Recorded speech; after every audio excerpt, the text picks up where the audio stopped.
बिल्कुल।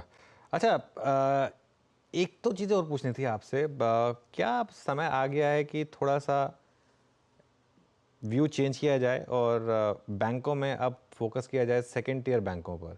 I know आपका काफ़ी पॉजिटिव व्यू रहा है एचडीएफसी बैंक जैसे स्टॉक्स पर, लेकिन क्या अब थोड़ा ज़्यादा आपको मोमेंटम इस समय दिख रहा है पीएसयू बैंकों में या बाकी के सेकंड टियर प्राइवेट बैंकों में?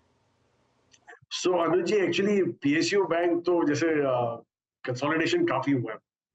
मतलब 27 बैंक में से अभी सिर्फ 12 या 13 बैंक रह गए हैं आज की तारीख में। पीएसयू में 12 बैंक रह गए।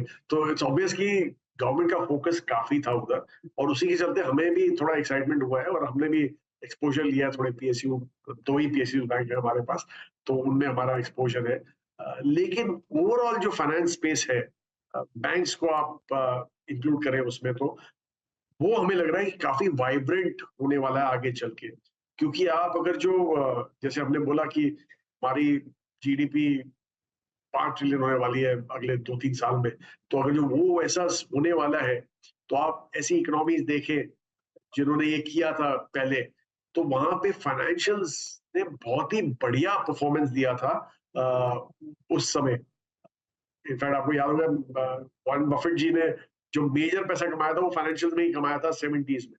तो वो आप देखें तो हमें तो लग रहा है कि ये स्पेस इतनी बढ़िया होने वाली है आगे चल के इंडिया के लिए। इसलिए इतना एक्साइटमेंट है हमारे बीच में कि हमने ऑलरेडी एक अप्रूवल ले लिया है और हम वेरी शॉर्टली एक फाइनेंशियल सर्विसेज फंड लॉन्च करने वाले हैं। क्योंकि जो ऑप्शंस भी है मार्केट में काफी बढ़ गए हैं। अभी बैंक्स तो पहले से ही थे, प्राइवेट और पीएसयू, पर अभी आप दूसरे जो एनबीएफसी स्पेस में जो देख रहे हैं, सर्विसेज स्पेस में देख रहे हैं, बहुत ही ज्यादा ऑप्शन आ गए। अपने स्टॉक एक्सचेंजेस भी लिस्ट हुए हैं हमारे बोर्सेस पे।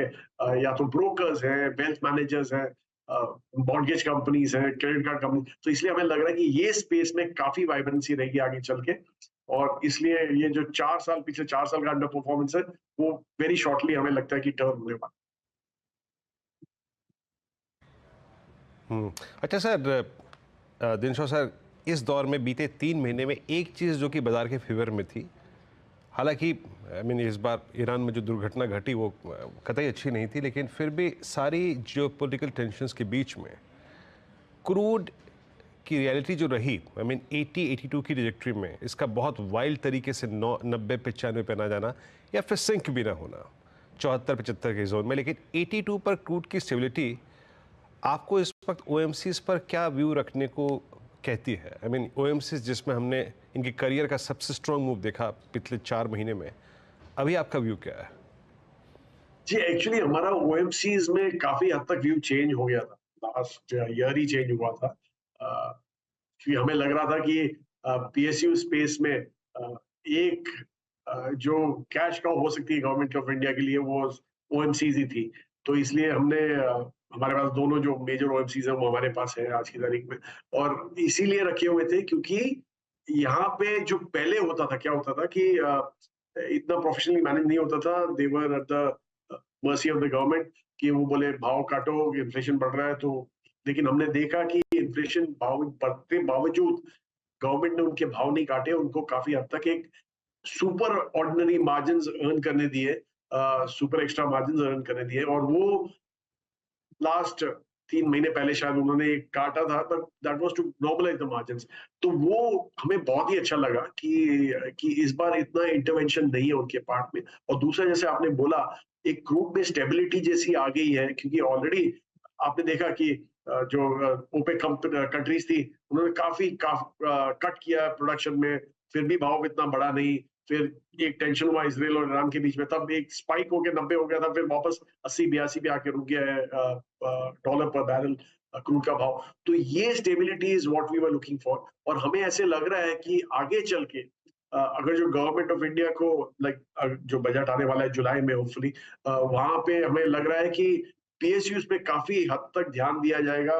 प्राइवेटाइजेशन की बातें हो रही है, डाइवेस्टमेंट की बातें हो रही है। तो हमें ये लग रहा है कि ये जो सेक्टर है वो काफी हद तक वाइब्रेंट है।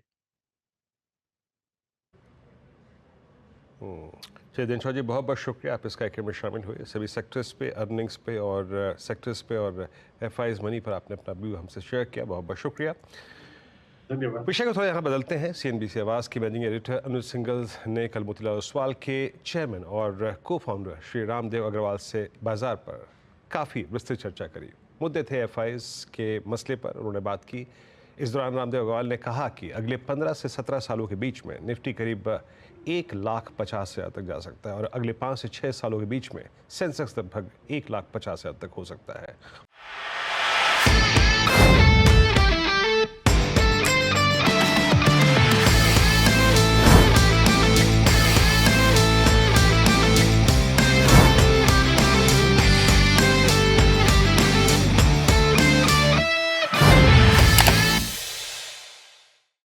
बता दें कि मनी कंट्रोल पर दिए गए विचार एक्सपर्ट्स के अपने निजी विचार होते हैं। वेबसाइट या मैनेजमेंट इसके लिए उत्तरदायी नहीं है। यूजर्स को मनी कंट्रोल की सलाह है कि कोई भी निवेश निर्णय लेने से पहले सर्टिफाइड एक्सपर्ट की सलाह लें।